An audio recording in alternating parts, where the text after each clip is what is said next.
हालत हुई पड़ी है ख़राब। चलते हैं हमाम की दुकान पर और कुछ होलियाँ सुधारते हैं और आज आपको हमाम की सैर करवाते हैं कि गांव के हमाम कैसे होते हैं। चले बच्चों, चले चले चलो। चंगी चंगी वाह के आ गया मैं बाहर तो चला मैं हमाम ते क्या मैं मोहल्ले च जा रहे हैं। मैं क्या चलो पैदल एक्सपीरियंस कर दें, आहा बहुत चंगा ना मैं कोई अच्छा सीन मिल सकता है। इन्हें की मिलना है, पिंड ਦੀਆਂ ਰੌਣਕਾਂ ਖਤਮ ਹੋ ਗਈਆਂ। ਆ ਬਾਜ਼ਾਰ ਹੈ, ਇੱਥੇ ਫੁੱਲ ਰੌਣਕ ਹੁੰਦੀ ਸੀ ਬਚਪਨ ਦੇ ਵਿੱਚ। ਕੀ ਕਰੂ ਅਸੀਂ ਇੱਥੇ ਕ੍ਰਿਕਟ, ਫੁੱਟਬਾਲ, ਹਾਕੀ, ਕੈਦੀਕਰਨ ਮਤਲਬ ਹਰ ਚੀਜ਼ ਇੱਥੇ ਖੇਲੀ ਦੀ ਸੀਗੀ। ਹੁਣ ਤੇ ਬਿਆਬਾਨ ਹੋ ਗਿਆ ਸਭ ਕੁਝ।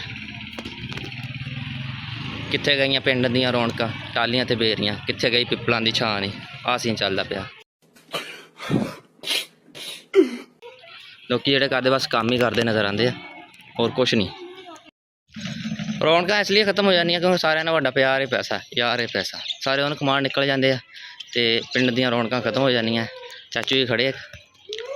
ਅਸਲਾਮ ਵਾਲੇਕੁਮ ਚਾਚੂ ਜੀ, ਕੀ ਹਾਲ ਚਾਲ ਹੈ? ਠੀਕ ਹੋ? ਪਿੰਡ ਦੇ ਵਿੱਚ ਤੁਹਾਨੂੰ ਰੌਣਕਾਂ ਨਜ਼ਰ ਆਉਂਦੀਆਂ ਕਿਤੇ? ਕਿਸ ਤਰ੍ਹਾਂ ਦੀਆਂ ਰੌਣਕਾਂ? ਇੱਥੇ ਵੇਖੋਗੇ 4 ਗਰੁੱਪ ਬੱਚੇ ਹੋਣਗੇ, ਦੇ 100 ਦੇ ਅਮਰੂਦ, ਦੇ 50 ਦੇ ਅਮਰੂਦ। ਅੱਛਾ, ਮੈਂ ਬੱਚਿਆਂ ਦੀਆਂ ਗੱਲਾਂ ਕਰ ਰਿਹਾ, ਜਿਹੜੇ ਨੌਜਵਾਨ ਬੈਠੇ ਹੁੰਦੇ ਬੈਠੇ ਮਿਲਦੇ ਆ। ਸਹੀ ਹੈ, ਚਾਚੂ ਜੀ ਦਾ ਐਕਸਪੀਰੀਅੰਸ ਹੈ ਵੀ ਮਿਲਦੇ ਆ। ਲੇਕਿਨ ਸਾਨੂੰ ਜਿਹੜੇ ਇੱਕ ਯਾਰੀ ਦੇ ਹਿਸਾਬ ਨਾਲ, ਦੋਸਤੀ ਦੇ ਹਿਸਾਬ ਨਾਲ ਬਾਹਰ ਨਿਕਲ ਕੇ ਇੱਕ ਨਜ਼ਾਰੇ ਮਿਲਦੇ ਹੁੰਦੇ ਬਚਪਨ ਦੇ ਵਿੱਚ, ਉਹ ਨਹੀਂ ਮਿਲਦੇ ਹੈਗੇ। ਲੇਕਿਨ ਚਾਚੂ ਜੀ ਕਹਿ ਰਹੇ ਆ ਗਰੁੱਪ ਬੈਠੇ ਆ, ਗਰੁੱਪ ਹੁੰਦੇ ਆ ਮਸਲਾ ਇਸ ਤਰ੍ਹਾਂ ਥੜਿਆਂ ਦੇ ਉੱਤੇ ਬੰਦੇ ਬੈਠੇ ਹੁੰਦੇ ਆ, ਉਹ ਗੱਲਾਂ ਬਾਤਾਂ ਕਰ ਰਹੇ ਆਪਣਾ। ਪਿੰਡਦਾਰੀ ਸਿਆਣੇ ਨੌਜਵਾਨ ਜਿਹੜੇ ਵਿਹਲੇ ਆ, ਕੰਮ ਨਹੀਂ ਕਰਦੇ, ਮਤਲਬ ਉਹਨਾਂ ਕੋਲ ਕੰਮ ਨਹੀਂ ਹੈਗਾ, ਉਹ ਬੈਠੇ ਹੁੰਦੇ ਆ। ਲੇਕਿਨ ਸਾਨੂੰ ਕੋਈ ਯਾਰੀ ਨਹੀਂ ਲੱਭਦੀ ਕਿਉਂਕਿ ਸਾਰੇ ਇਸ ਟਾਈਮ ਮਤਲਬ ਪ੍ਰਸਤ ਜਾਂ ਕਹਿ ਲਓ ਪੈਸੇ ਦੇ ਪਿੱਛੇ ਪਾਗਲ ਬੰਦੇ ਹੁੰਦੇ ਜ਼ਿਆਦਾਤਰ, ਜਿਹੜੇ ਉੱਧਰ ਲੱਗੇ ਰਹਿੰਦੇ ਆ।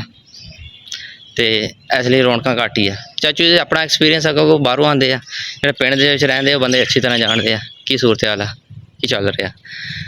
ਅੱਗੇ ਜਾ ਰਹੇ ਆ ਹਮਾਮ 'ਤੇ, ਦੇਖਦੇ ਹਾਂ ਭਾਈ ਲੱਭਦਾ ਕਿ ਨਹੀਂ ਲੱਭਦਾ। ਹਮਾਮ ਕਾਫੀ ਸਾਰੇ ਆ, ਜਿਹੜਾ ਲੱਭਿਆ ਆਪਾਂ ਉੱਥੇ ਕਟਿੰਗ ਕਰਵਾ ਲੈਣੀ ਆ।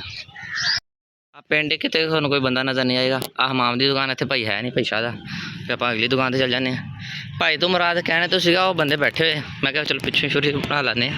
ਆਹ ਬੰਦੇ ਬੈਠੇ ਹੋਏ ਆ, ਇਸ ਤਰ੍ਹਾਂ ਬੰਦੇ ਰੌਣਕਾਂ ਬੈਠੇ ਨੇ। ਬਜ਼ੁਰਗ ਬੈਠੇ ਆ 3 ਤੇ 3 6 ਇਸ ਤਰ੍ਹਾਂ। ਨੌਜਵਾਨ ਨਹੀਂ ਹੋਣਗੇ, ਨੌਜਵਾਨ ਜਿਹੜੇ ਹੁੰਦੇ ਬੈਠਕਾਂ ਬੂਠਕਾਂ 'ਚ ਬਹਿੰਦੇ ਤਾਂ ਹੈ, ਲੇਕਿਨ ਬਸ ਕਿਤੇ ਕਿਤੇ ਰੌਣਕ ਲੱਭਦੀ ਹੈ। ਅੱਗੇ ਅਸੀਂ ਦੁਕਾਨ ਆ ਉਹ 'ਤੇ ਚੱਲਦੇ ਹਾਂ, ਕਰਵਾਉਂਦੇ ਕਟਿੰਗ। ਅਸਲਾਮ ਵਾਲੇਕੁਮ ਜੀ, ਜਵਾਬ ਦਿਓ ਜੀ। ਕੀ ਹਾਲ ਹੈ? ਕੀ ਹਾਲ ਚਾਲ ਹੈ ਬਾਈ ਜੀ? ਅਲਹਮਦੁਲਿਲਾ ਭਾਈਜਾਨ, ਸਿਹਤ ਵੀ ਠੀਕ ਹੈ? ਅਸੀਂ ਆਏ ਜੀ ਹਮਾਮ ਦੀ ਦੁਕਾਨ 'ਤੇ। ਆਏ ਸਾਡੇ ਪਿਆਰੇ ਭਾਈ ਜਾਨ, ਦੇਖ ਸਕਦੇ ਹਾਂ ਇਹਨਾਂ ਦੀ ਕਟਿੰਗ ਤੋਂ ਤੁਸੀਂ ਅੰਦਾਜ਼ਾ ਲਗਾ ਸਕਦੇ ਹਾਂ ਕਿੰਨੀ ਅੱਛੀ ਕਟਿੰਗ ਕਰਦੇ ਹੋਣਗੇ। ਹਾਂ, ਵੱਡਿਆਂ ਦਾ ਇਹਤਰਾਮ ਕਰੇਗਾ ਤੇ ਕਾਮਯਾਬ ਹੋਏਗਾ। ਚੱਲ ਵੱਡਿਆਂ ਦਾ ਨਾਮ ਹੀ ਕਰੇ ਕੋਈ ਵੀ ਬੰਦਾ ਆਵੇ ਸਲਾਮ ਤੇ ਲਵੇ ਨਾ। ਹਾਂ, ਇਹ ਤਾਂ ਕੁੜੀਆਂ ਸਾਰਾ ਸ਼ਰਮਾ ਗਿਆ ਵੀ ਸਲਾਮ ਦਾ ਜਵਾਬ ਨਹੀਂ ਦੇਣਾ। ਇਹਨੇ ਕਿਹਾ ਪਤਾ ਨਹੀਂ ਗਾਣੇ ਤੇ ਲਗਾ ਵਾ ਟਿਕਟੌਕ ਬਣਾਉਣ। ਹਾਂ, ਸੀਰੀਅਸ ਹੋ ਗਿਆ ਤੂੰ ਤਾਂ ਕਟਿੰਗ ਦੇ ਵਿੱਚ। ਫੇਮਸ ਹੋ ਜਾਏਗਾ ਤੂੰ, ਦੁਨੀਆ ਬਾਹਰੋਂ ਹੋ ਤੇਰੇ ਕੋਲ। ਸ਼ਗਿਰਦ ਸਾਹਿਬ ਸਾਡੇ ਦੋਵੇਂ ਭਾਈ ਮਸਰੂਫ ਨੇ, ਸਾਨੂੰ ਆਪਣੀ ਬਾਰੀ ਦਾ ਇੰਤਜ਼ਾਰ ਕਰਨਾ ਪੈਣਾ। ਅਤੇ ਮੇਰੇ ਤੋਂ ਪਹਿਲੇ ਬੱਚੇ ਬੈਠੇ 2, ਤੁਸੀਂ ਬੈਠੋ ਕਟਿੰਗ ਕਰਾਉਣੀ ਆ। ਅੱਛਾ ਜੀ, ਫਿਰ ਵਾਰੀ ਆਣੀ ਮੇਰੀ। ਹਾਲੇ ਤਾਂ ਸਰਦਾਰ ਦੇ ਦੇਖਦੇ ਭਾਈ ਕਿੱਦਾਂ ਦਾ ਕੱਟ ਕਰਦੇ ਸਾਡਾ। ਹਮਾਮ ਦੇ ਅੱਗੇ ਹਮਾਮ, ਹਮਾਮ ਦੇ ਸਾਹਮਣੇ ਹਮਾਮ, ਹਮਾਮ ਦੇ ਪਿੱਛੇ ਹਮਾਮ, 3 ਹਮਾਮਾਂ। ਅਤੇ ਅਸੀਂ ਭਾਈ ਤੋਂ ਰਿਵਿਊ ਲਵਾਂਗੇ ਕਿ ਇਹਨਾਂ ਦੀ ਕटिंग कितनी चंगी है। जी उस्ताद वाला, अपना नाम बताएं और बताएं कि आपका कितने साल का एक्सपीरियंस है? जी माशाल्लाह, आमर सहीम मेरा नाम जी। जी माशाल्लाह, तजर्बा मेरा 12 साल का है। माशाल्लाह 12 साल का तजर्बा भाई दा। जी उस्ताद वाला, तुसी हेयर कटिंग कितों सीखी? जी उस्ताद मैं शहर भोजरों सीखी। उस्ताद मेरा है 297। ठीक हो गया, ठीक है, ठीक हो गया। एक अच्छी हेयर कटिंग ਨੂੰ ਕਿੰਨਾ ਟਾਈਮ ਲੱਗ ਜਾਂਦਾ? कोई 10 ਤੋਂ 15 ਮਿੰਟ ਬੱਚੇ ਦੀ ਕਟਿੰਗ ਨੂੰ। ਬੱਚੇ ਨੂੰ ਤੇ ਬੜੇ ਦੀ ਨੂੰ? ਬੜੇ ਦਿਨ ਲੱਗ ਜਾਂਦਾ ਮਤਲਬ ਪੂਰੀ ਪਾ ਕੇ ਜੇ ਅੱਛੀ ਵਾਲਾ ਕੰਮ ਜਿੱਦਾਂ ਦਾ ਨਾ ਕੋਨਾ ਰਹਿੰਦਾ। ਜ਼ਬਰਦਸਤ ਹੈ। ਉਸਤਾਦ ਵਾਲਾ ਇਹ ਦੱਸੋਗੇ ਵੀ ਤੁਹਾਡੀ ਦੁਕਾਨ 'ਚ ਜ਼ਿਆਦਾਤਰ ਬੰਦੇ ਕਿਹੜਾ ਹੈਅਰ ਕੱਟ ਕਰਵਾਉਂਦੇ ਜਾਂ ਪਿੰਡ ਦੇ ਵਿੱਚ ਕੀ ਸੀਨ ਹੁੰਦਾ?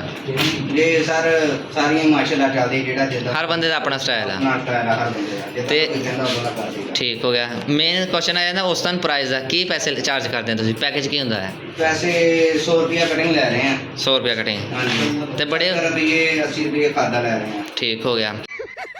ਪੈਸਾ ਹੀ ਪੈਸਾ ਹੋ ਗਿਆ।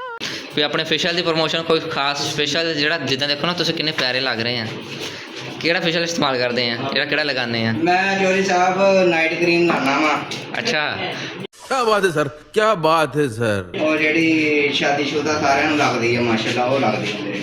ਉਹਦਾ ਨਾਮ ਵੀ ਦੱਸੋ, ਬੰਦੇ ਕੁਝ ਜਾਣਨਾ ਚਾਹੁੰਦੇ ਹੁੰਦੇ, ਕਹਿੰਦੇ ਅਸੀਂ ਵੀ ਇਸਤੇਮਾਲ ਕਰ ਇਹ ਲਈਏ। ਜਿਹੜਾ ਰਾਜਵਾੜੀ ਰਾਜ਼ ਹੈ। ਹਾਂਜੀ, ਇਹ ਕੋਈ ਹੈਗਾ, ਇਹ ਨਹੀਂ ਦੱਸਣਾ ਮੈਂ ਯਾਰ, ਇਹ ਕੀ ਲਾਣਾ। ਠੀਕ ਆ ਸਾਹਿਬ ਆਪਣਾ ਅਫੀਸ਼ੀਅਲ ਤੇ ਨਹੀਂ ਦੱਸ ਰਹੇ, ਚਲੋ ਇਹਨਾਂ ਨੂੰ ਪੁੱਛਦੇ ਵੀ ਤੁਹਾਡੇ ਕੋਲ ਅਫੀਸ਼ੀਅਲ ਪਏ ਆ ਜੀ, ਹਾਂਜੀ ਤੇ ਇਹਦੇ ਵਿੱਚ ਤੁਸੀਂ ਬੰਦਾ ਵਿਆਹ ਲਈ ਰੈਡੀ ਕਰ ਦਿੰਦੇ, ਇੱਕ ਵਾਰੀ ਹਾਰ ਸ਼ਿੰਗਾਰ ਆ ਜਾਂਦਾ ਬੰਦੇ ਤੇ, ਹਾਂਜੀ ਹਾਂਜੀ ਮਾਸ਼ਾਅੱਲਾ, ਅਰਜੈਂਟ ਫਿਸ਼ਰ ਜਿੱਦਾਂ ਦਾ ਮਰਜੀ। ਜਿੱਦਾਂ ਦਾ ਮਰਜ਼ੀ। ਠੀਕ ਹੈ। ਅਫੀਸ਼ੀਅਲ ਤੇ ਕੀ ਪ੍ਰਾਈਸ ਆ? ਫਿਸ਼ਰ ਪ੍ਰਾਈਸ ਜਿਹੜਾ ਦੁੱਲਾ ਤਿਆਰ ਕਰੀਦਾ ਇਹਦਾ ਕੋਈ 3035 ਰੁਪਇਆ ਲੈ ਲਈਦਾ ਭਾਈ ਇੱਥੋਂ ਪਿੰਡ ਦੇ ਵਿੱਚੋਂ। ਅੱਛਾ ਜੀ, ਹਾਂਜੀ ਮੈਨੂੰ ਨਹੀਂ ਸੀ ਪਤਾ। ਤੇ ਆਮ ਜਿਹੜਾ ਸਾਡੇ ਵਰਗੇ ਫੇਸ਼ੀਅਲ ਕਰਵਾਉਣ, ਕੋਈ ਸਕਰਾਬ ਮਸਾਜ ਵਗੈਰਾ ਇਦਾਂ ਸਾਦਾ ਕਰਨਾ ਹੋਵੇ 100-150 ਰੁਪਇਆ ਲੈ ਲਈ। ਜ਼ਬਰਦਸਤ ਹੈ। ਠੀਕ ਹੈ। ਉਸਤਾਦੇ ਵਾਲਾ ਕਹਿ ਰਹੇ ਅਸੀਂ ਬੰਦਾ ਤਾਂ ਤਿਆਰ ਕਰ ਦਿੰਦੇ ਹਾਂ, ਹੁਣ ਮੇਰੀ ਦੇਖਦੇ ਕਿੰਨੇ ਦੀ ਕਟਿੰਗ ਕਰਦੇ ਆ, ਕੋਈ ਰੂਪ ਆਉਂਦਾ ਕਿ ਨਹੀਂ ਆਉਂਦਾ। ਸ਼ਗੀਰ ਸਾਹਿਬ ਨੇ ਬੰਦਾ ਰੈਡੀ ਕਰ ਦਿੱਤਾ ਆ, ਦੇਖੋ ਕਿੱਦਾਂ ਦੀ ਲੁੱਕ ਆਈ ਹੈ। ਉਸਤਾਦ ਸਾਹਿਬ ਕੁਝ ਅਰਜ਼ ਕਰਨਾ ਚਾਹੋਗੇ ਇਸ ਤੇ? ਇਹਦੇ ਤੇ ਮਾਸ਼ਾਅੱਲਾ ਜੀ ਜੇ ਹਾਂਜੀ। ਮਿਸਤਰੀ ਹੈ, ਠੀਕ ਹੋ ਗਿਆ। ਪਤਾ ਇਹਨਾਂ ਦੇ वालिद साहब बहुत अच्छे बंदे हैं। सही हो गया। माशाल्लाह, ये भी अच्छे बंदे हैं। बाकी ये हमारे कस्टमर ਰੈਗੂਲਰ ਕਸਟਮਰ ਹੈ। रेगुलर ਅੱਛਾ ਭਾਈ ਦੱਸੋ, ਕੋਈ ਫਰਕ ਆਇਆ ਪਹਿਲੇ ਤੇ ਹੁਣ ਦੇ ਤੁਹਾਡੇ ਖਾਤੇ ਦੇ ਵਿੱਚ? भाई बेहतरीन बनाता भाई उन्होंने। ਕਿੰਨੇ ਪੈਸੇ ਚਾਰਜ ਕਰਨਗੇ ਤੁਹਾਡੇ ਤੋਂ? हाँ जी, ਕਿੰਨੇ ਪੈਸੇ ਚਾਰਜ ਕਰਨਗੇ? ਅਸੀਂ ਇਹਨਾਂ ਨੂੰ 500 ਰੁਪਏ ਦੇਣਾ ਭਾਈ। 500 ਰੁਪਏ ਦੇਣਾ ਹੈ? ਅੱਛਾ ਜੀ। ਉਸਤਾਦ ਜੀ ਨਵੇਂ ਭਾਰੂ ਦੀ ਕਟਿੰਗ ਕਰਨ ਲੱਗੇ ਆ ਮੁੰਡੇ ਦੀ। ਕਿਹੜੀ ਕਟਿੰਗ ਕਰਵਾਉਣੀ ਮੁੰਡਿਆ? ਵਨ ਸਾਈਡ ਕਰਵਾਉਣੀ ਹੈ, ਛੋਟੇ ਜਿਹੇ ਮੁੰਡੇ ਨੇ, ਇਲਮ ਹੈਗਾ ਆਵਾਮ ਨੂੰ। ਅੱਜ ਇਹਨੇ ਛੋਟੇ ਬੱਚੇ ਦੀ ਕਿਆ ਹੀ ਪਿਆਰੀ ਕਟਿੰਗ ਕੀਤੀ ਹੈ। ਕਿੱਦਾਂ ਲੱਗਿਆ ਬੱਚੇ? ਸੋਹਣੇ ਲੱਗ ਰਹੇ ਆ? ਮਜ਼ਾ ਆਇਆ? ਠੀਕ ਹੈ। ਉਸਤਾਦ ਜੀ ਦੱਸੋ ਕਿ ਇੱਕ ਦਿਨ ਦੇ ਵਿੱਚ ਕਿੰਨੇ ਗਾਹਕ ਆ ਜਾਂਦੇ ਆ? तकरीबन आ जाते हैं जी कोई 15 ਤੋਂ 20 तक है। ਸਹੀ ਹੈ ਮਾਸ਼ਾਅੱਲਾ। ਹੁਣ ਮੇਰੀ ਵਾਰੀ हाँ जी ਆ ਗਈ ਹੈ ਜੀ, ਸਾਡੀ ਵਾਰੀ।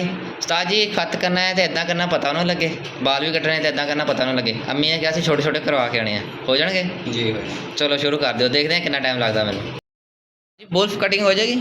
जी हो जाएगा। ਚਲੋ ਥੋੜੀ ਵੁਲਫ ਕਟਿੰਗ ਟਾਈਪ ਕਰ ਦਿਓ। है ਮੇਰੀ ਕਟਿੰਗ ਚੱਲ ਰਹੀ ਆ।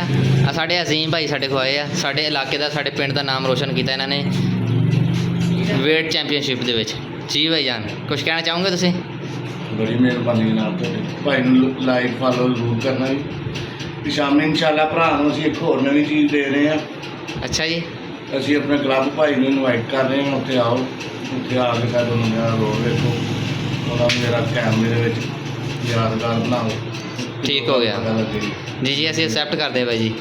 उस्ताद वाला ने हमारा हेयर कट किया है और ख़त किया है, तकरीबन 20 मिनट लगे हैं, बना दिया माशाल्लाह पप्पू बच्चा। भाई बहुत शुक्रिया। बताएं ज़रा पैसे कितने बने मेरे? तकरीबन 200 रुपये। 200 रुपये। 200 रुपये में गांव में एक बंदा पप्पू बच्चा बन जाता है। बहुत शुक्रिया भाई, अल्लाह आपके कारोबार में बरकत अता फरमाए। वीडियो को लाइक करें, सब्सक्राइब करें और शेयर करें। शुक्रिया।